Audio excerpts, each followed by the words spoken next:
Start. नमस्कार दोस्तों, आप सभी स्वस्थ रहें, मस्त रहें। हम लोग ऑनलाइन वीडियो अपलोड कर रहे हैं और आप सब लोग इसे देख भी रहे हैं और पढ़ भी रहे हैं।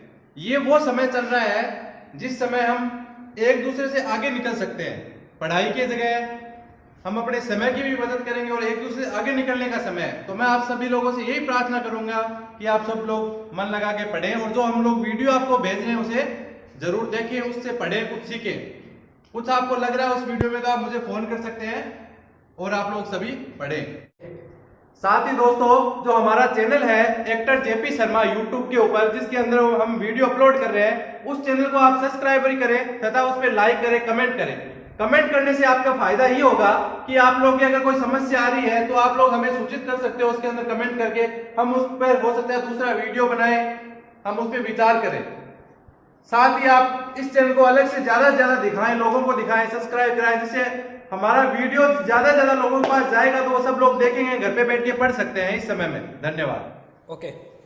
नमस्कार दोस्तों, अजित श्रिया गायत्री आदर्श विद्या मंदिर परिवार की तरफ से YouTube पर ऑनलाइन संचालित कक्षाओं में आपका स्वागत है। मैं अश्विनी कुमार पारी पिछले वीडियो को आगे बढ़ाएंगे। पिछली वीडियो में हमने पैसिव वॉइस का अध्ययन किया था और आपसे कुछ क्वेश्चन भी पूछे थे। अब हम उसी को आगे बढ़ाएंगे और पिछले वीडियो में दिए गए प्रश्नों का उत्तर भी इस वीडियो के अंत में आपको मिल जाएगा। और आप निरंतर रूप से कमेंट्स करते रहिए ताकि हमें भी पता चल सके कि आपको कहाँ तक समझ में आ रहा है, कहाँ तक नहीं आ रहा है। यदि कोई समस्या हो तो आप कमेंट्स में पूछिए और उससे लेकर यदि कोई नया वीडियो बनाने की आवश्यकता होगी तो हम नए वीडियो में आपकी समस्या को हल करेंगे। और यदि कमेंट्स में उनका सॉल्यूशन हो सकता है तो हम इसी प्रकार करेंगे और यथावत आपके अनुरूप कुछ न कुछ हम करने का प्रयास करते रहेंगे। और आगे हम देखते हैं पैसिव वॉइस का अध्ययन।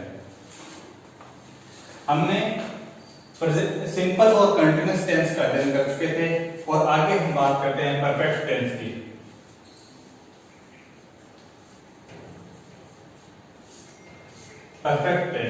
परफेक्ट टेंस में भी चारों टेंसों का अध्ययन करना पड़ेगा। सबसे पहले हम प्रेजेंट की बात करते हैं।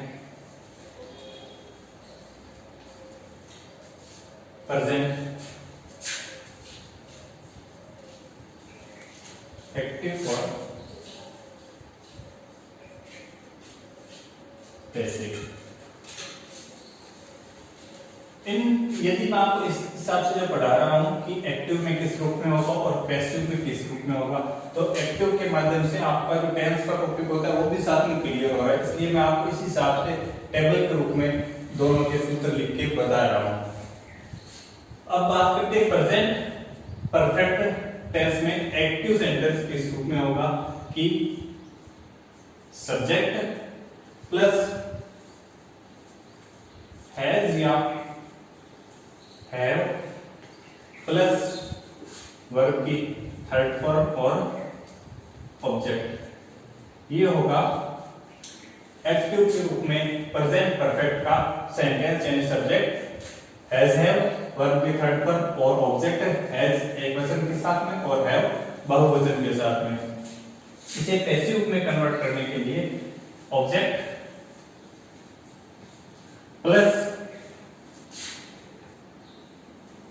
हैज या हैव प्लस, जिस प्रकार कंटीन्यूअस टेंस में हम बीइंग का प्रयोग करते थे, BEING का, उसी प्रकार परफेक्ट टेंस में बीइंग का प्रयोग ना करके बीइंग का प्रयोग होगा।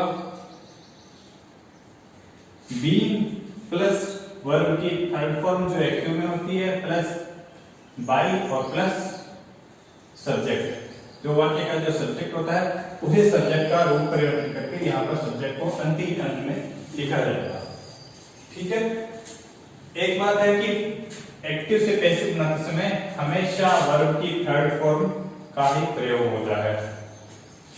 दूसरा हम बात करेंगे पास्ट टेंस की। पास्ट परफेक्ट टेंस का, ठीक है। यदि सेंटेंस इस रूप में हो कि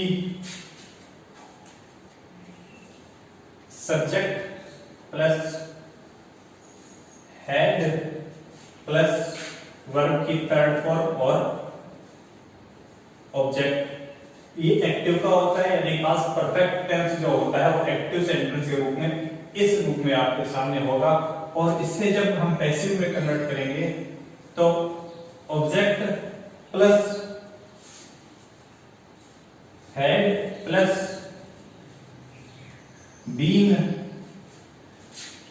बाकी सेंटेंस उसी रूप में वर्ब की थर्ड फॉर्म प्लस बाई और अंत में सब्जेक्ट, और अंतिम एक प्रकार से फ्यूचर परफेक्ट टेंस। इसमें जो एक्टिव सेंटेंस होगा यानी फ्यूचर परफेक्ट टेंस का जो फॉर्मूला होता है वह होता है सब्जेक्ट प्लस शैल या विल प्लस हैव वर्ब की थर्ड फॉर्म और ऑब्जेक्ट के रूप में। और इसे जब हम पैसिव वॉइस में कन्वर्ट करेंगे तो सबसे पहले ऑब्जेक्ट प्लस शैल या विल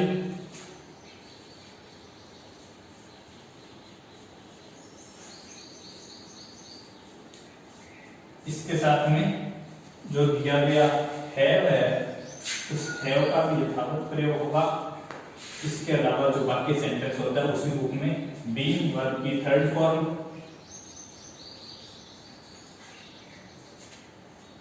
और बाई तथा सब्जेक्ट के रूप में।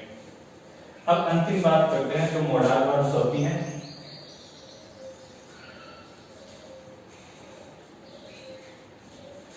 उस सिचुएशन में जो एक्टिव सेंटेंस होता है वह होता है subject plus modal verbs plus have verb की थर्ड फॉर्म और ऑब्जेक्ट के रूप में। और जब इसे हम पैसिव में कन्वर्ट करेंगे तो रहेगा object plus modal verbs plus have plus being plus verb की थर्ड फॉर्म बाई और सब्जेक्ट के रूप में। ये चार आपके पास अंतिम एक प्रकार से अंतिम प्रारूप है जो आपको परीक्षा में एक्टिव से पैसिव में कन्वर्ट करने के लिए दे सकते हैं, चाहे आप किसी भी कक्षा के विद्यार्थी हो। यदि ये प्रेजेंट परफेक्ट के रूप में होगा तो शैल हैज है वर्ब थर्ड फॉर्म या ऑब्जेक्ट एक्टिव के रूप में होगी और उसे object plus has have plus being या वर्ब की थर्ड फॉर्म बाई और सब्जेक्ट लगा के पैसिव में कन्वर्ट किया जा सकता है। इसी प्रकार अगर पास्ट परफेक्ट हो तो वह एक्टिव के रूप में जब आएगी तो सब्जेक्ट हैड और थर्ड फॉर्म ऑब्जेक्ट के रूप में आएगी। इसे पैसिव में बनाते समय object had plus being plus verb की थर्ड फॉर्म प्लस बाई और सब्जेक्ट के रूप में पैसिव में कन्वर्ट करेंगे। इसी प्रकार फ्यूचर परफेक्ट टेंस में जो एक्टिव सेंटेंस होगा वह subject shall be have verb के थर्ड फॉर्म और ऑब्जेक्ट के रूप में होगा तथा इसे object plus shall be have plus being verb के थर्ड फॉर्म प्लस बाई और सब्जेक्ट के द्वारा पैसिव में कन्वर्ट करेंगे। इसी प्रकार मॉडल वर्ब्स को भी इन्हीं सूत्रों के माध्यम से एक्टिव से पैसिव में कन्वर्ट कर सकते हैं। ध्यान देने योग्य वाली बात यह है कि जो कंटीन्यूअस टेंस होता है उसमें हमेशा बीइंग का प्रयोग होता है और जो परफेक्ट टेंस होता है उसमें बीइंग का प्रयोग अनिवार्य होता है, जो हमने यहाँ प्रत्येक सूत्र में किया है। और एक्टिव से पैसिव बनते समय वर्ब की थर्ड फॉर्म का ही प्रयोग किया जाएगा। मैं बार-बार कह रहा हूं कि एक्टिव से पैसिव में कन्वर्ट करते समय वर्ब की हमेशा थर्ड फॉर्म का ही प्रयोग किया जाएगा। अब हम एक बार इनके कुछ एग्जांपल देख लेते हैं ताकि ये जो सूत्र है वह हमारे क्लियर हो जाए।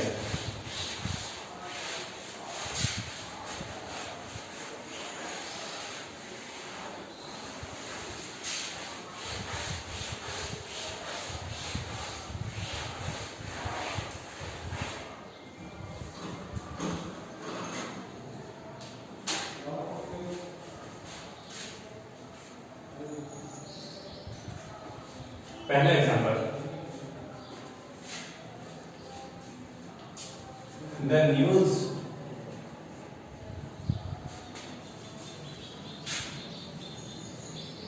Has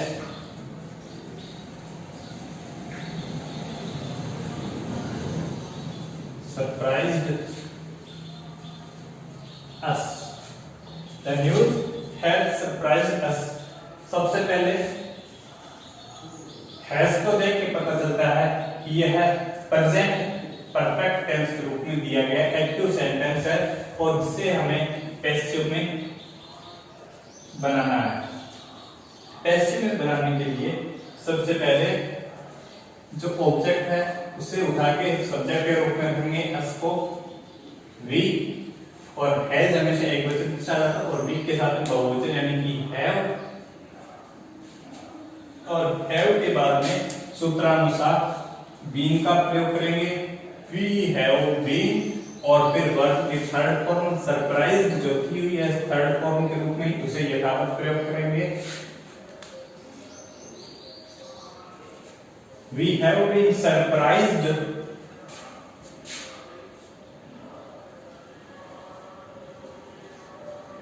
eight the news.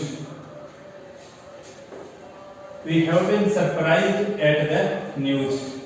ठीक है, अब पूछने वाली बात यह है कि यहां पर मैंने at का प्रयोग क्यों किया, by का क्यों नहीं किया, जबकि सूत्र में हमेशा by का प्रयोग लिखाया गया था कि यह जो सरप्राइज जो शब्द है इस शब्द के साथ कभी by का प्रयोग होता ही नहीं है, इसलिए सरप्राइज के साथ हमेशा एट का प्रयोग होता है। इसके अलावा कुछ एक और शब्द होते हैं जिनके साथ निश्चित प्रीपोजिशन का सेट होता है और हमेशा उन्हीं का प्रयोग किया जाएगा।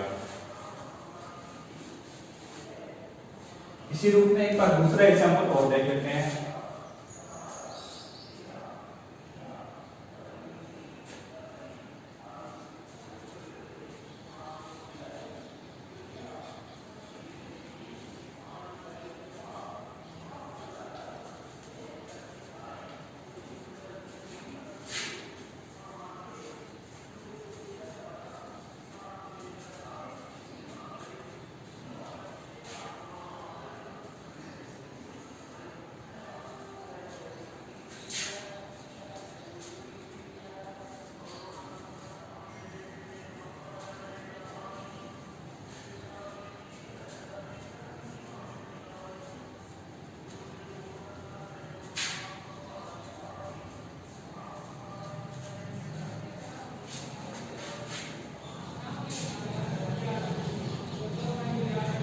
He will understood your ulterior motive by that time। यह सेंटेंस एक्टिव के रूप में दिया गया है और पैसिव के रूप में इसे बनाते समय देखेंगे। ही सब्जेक्ट हो गया, विल को देख के लगता है कि यह फ्यूचर परफेक्ट टेंस में है, वर्ब की थर्ड फॉर्म और योर अल्टर मोटिव यहाँ पर ऑब्जेक्ट के रूप में दिया गया है। तो इसके पैसिव के रूप में बनाएंगे तो ऑब्जेक्ट को आगे रखेंगे, your alter motive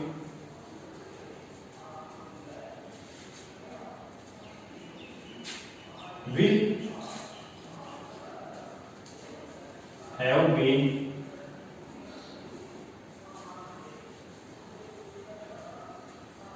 understood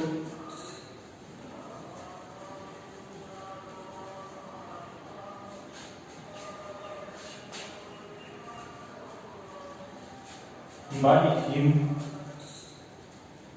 by that time।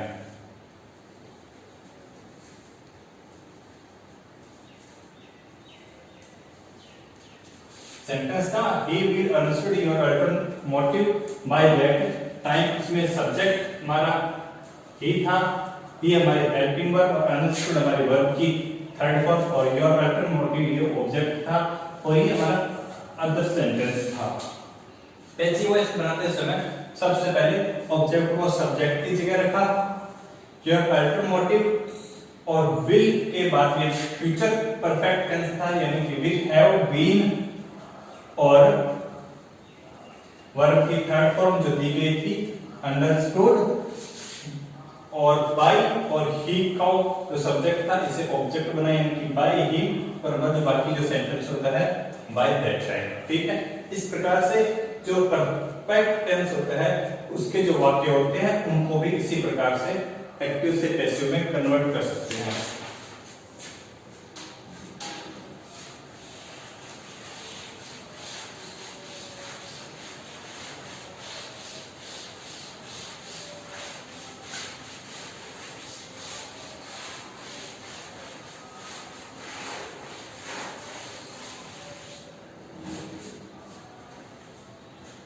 अब एक जो बात आती है वह होती है अगले लेवल की बात होती है, जो होती है इंफिनिटिव सेंटेंस।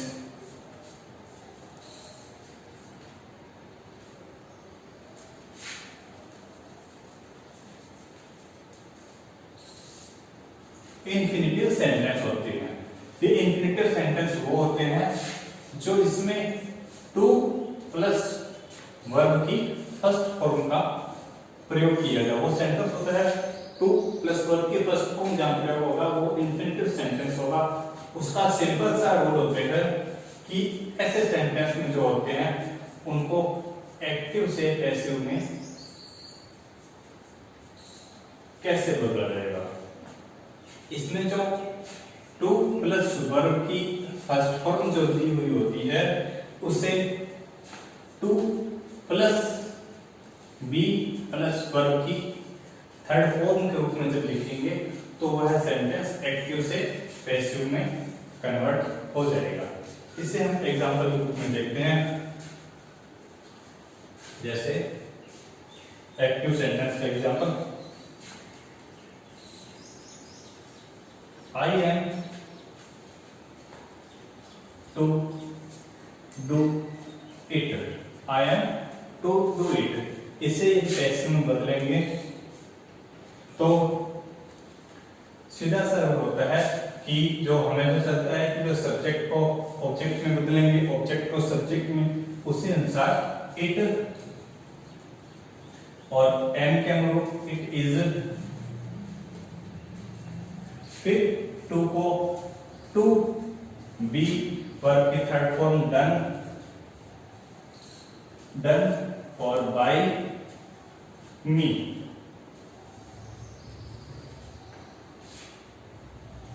आई जो वाक्य का सेंटेंस था उसे बाय मी के द्वारा किया गया। एम को देख के हमें इसका पता चला, और इट जो वाक्य का ऑब्जेक्ट था उसे सब्जेक्ट में बनाया, it is to be done by me. इस प्रकार जो इंफिनिटिव सेंटेंस होते हैं उनको to plus be plus verb की थर्ड फॉर्म के रूप में जब लिखेंगे तो वह सेंटेंस एक्टिव से पैसिव के रूप में कन्वर्ट हो जाएंगे। अब एक अंतिम टॉपिक जो इसका होता है वह होता है जो कुछ सेंटेंस होते हैं जो लेट से शुरू होते हैं। लेट का प्रयोग कई भावार्थ में होता है, जैसे रिक्वेस्ट के भाव में लेट का प्रयोग होता है, या किसी प्रकार से जो निवेदन करते हैं उसमें लेट का प्रयोग होता है, अनुमति मांगने में लेट का प्रयोग होता है, और इसके अलावा जो सलाह देते हैं उसमें भी लेट का प्रयोग होता है, लेट का प्रयोग होता है। तो उसमें एक्टिव से पैसिव कैसे बनाएंगे, जो लेट के जो वाक्य होते हैं उनमें एक प्रकार से एग्जांपल में देखते हैं कि पहला, लेट मी प्ले। वाक्य को पढ़कर कहता है लेट मी प्ले, मुझे करके मुझे खेलने दो।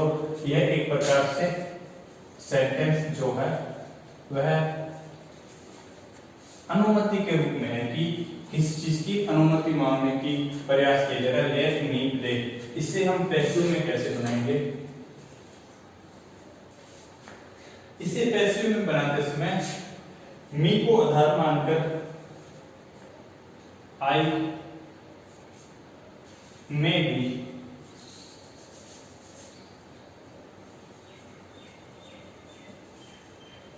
आई में भी allowed to play, यानी मुझे खेलने की अनुमति दी जानी चाहिए। जब सेंटेंस अनुमति का भाव प्रदर्शित कर रहा होता है तो अलाउड टू का प्रयोग करना उचित रहता है। इसी प्रकार का दूसरे भाव में देखते हैं सेंटेंस कि लेट मी डू दिस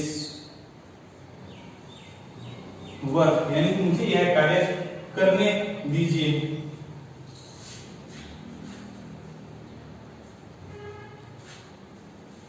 इससे पैसिव में बनाएंगे तो let this work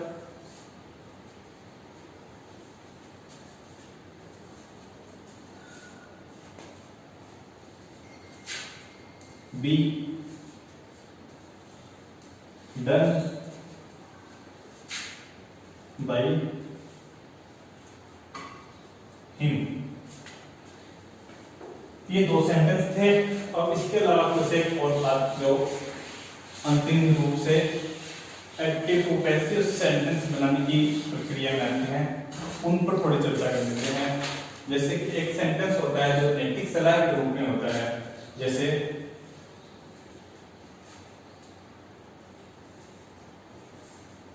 let us help the poor, यानी हमें गरीबों की सहायता करनी चाहिए। ये जो सेंटेंस है वह हमारा नैतिक सलाह के रूप में है। इस हिसाब से जो वाक्य आते हैं उनको एक्टिव से पैसिव में बदलने के लिए, यानी let us help the poor, यानी हमें गरीबों की सहायता करनी चाहिए। जो चाहिए शब्द आता है उसके लिए शुड का प्रयोग किया जाता है। शुड का प्रयोग किया जाता है, यानी इसका जो पैसिव वॉइस बनाएंगे वो होगा the poor should be helped।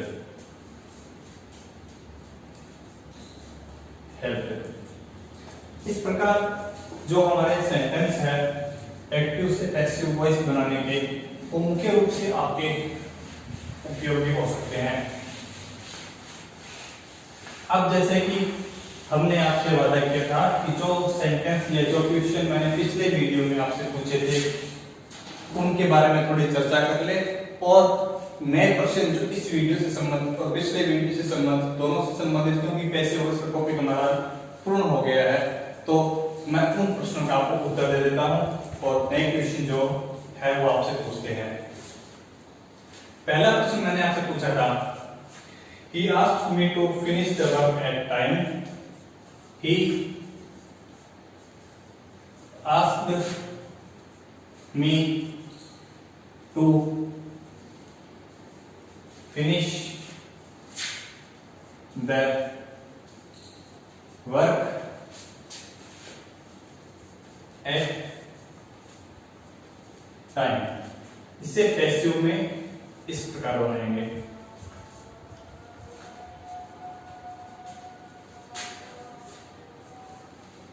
I was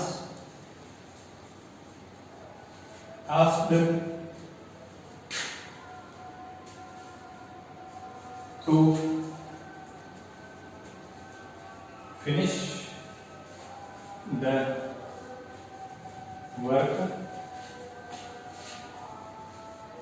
at time। ठीक है, तो देखते हैं आप लोगों में से किस किस ने यह सही बनाया था, तो कमेंट में यस लिखकर टाइप कर देना। और दूसरा सेंटेंस जो पूछा था वह था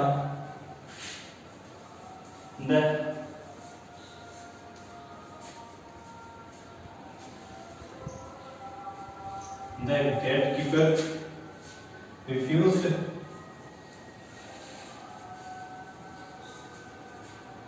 him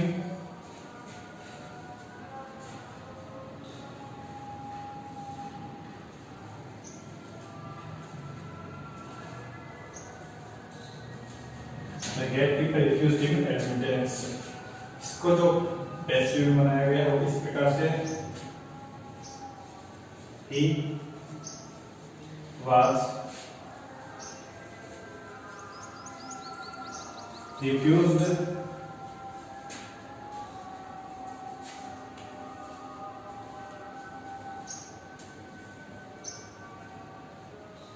admittance by the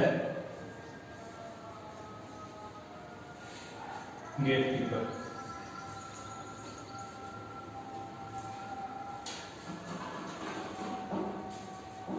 और जो अंतिम सेंटेंस आपसे पूछा गया था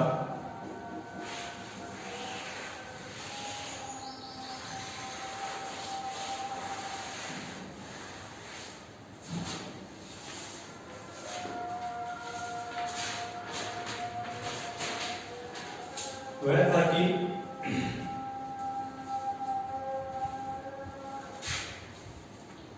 we are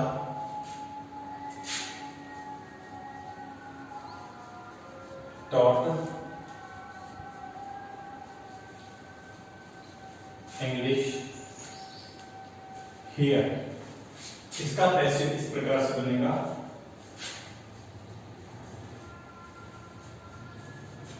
a teacher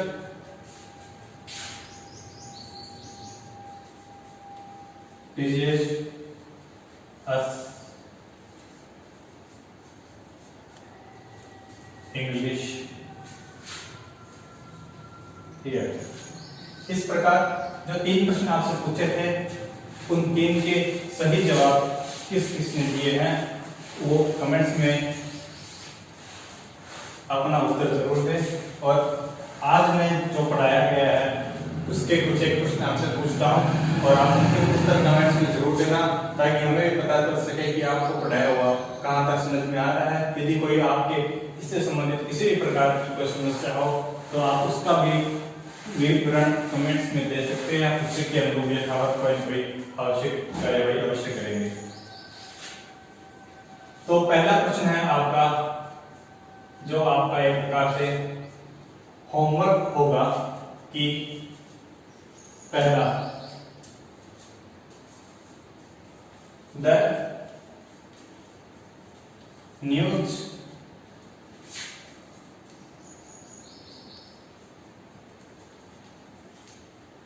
surprised अस। ये आपको पहला प्रश्न है, इसे आपको एक्टिव से पैसिव में बनाना है। और दूसरा है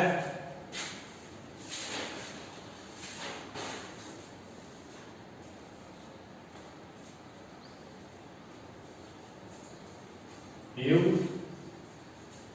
are to write it in ink। और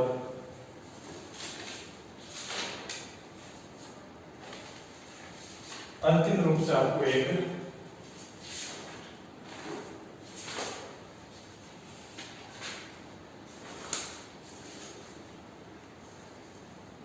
प्रश्न है लेट अस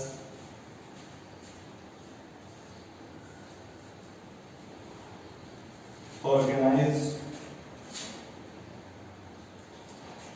ए पार्टी। ये 3 प्रश्न है और इन तीनों को आपको एक्टिव में दिया गया है और पैसिव में बनाना है। इसमें जो हिंट के रूप में मैं आपको बता देता हूं कि सरप्राइज जो शब्द है उसके साथ में बाय का प्रयोग ना करके एट का प्रयोग किया जाता है। और इसमें टू और वर्ब की फर्स्ट फॉर्म दी गई है यानी कि है इंफिनिटिव सेंटेंस है।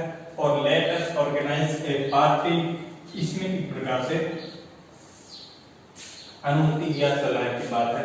तो इनके उत्तर आप जल्दी से जल्द कमेंट्स में जरूर दें। इसी के साथ आपका बहुत बहुत धन्यवाद। और अंतिम निवेदन है कि इसी प्रकार आगे की वीडियो देखते रहने के लिए चैनल को सब्सक्राइब करें और बेल आइकन पर प्रेस करें ताकि आपसे कोई भी अध्ययन से संबंधित किसी भी प्रकार का वीडियो या कक्षा से आप वंचित ना रहे, आपको नोटिफिकेशन मिलता रहेगा। धन्यवाद।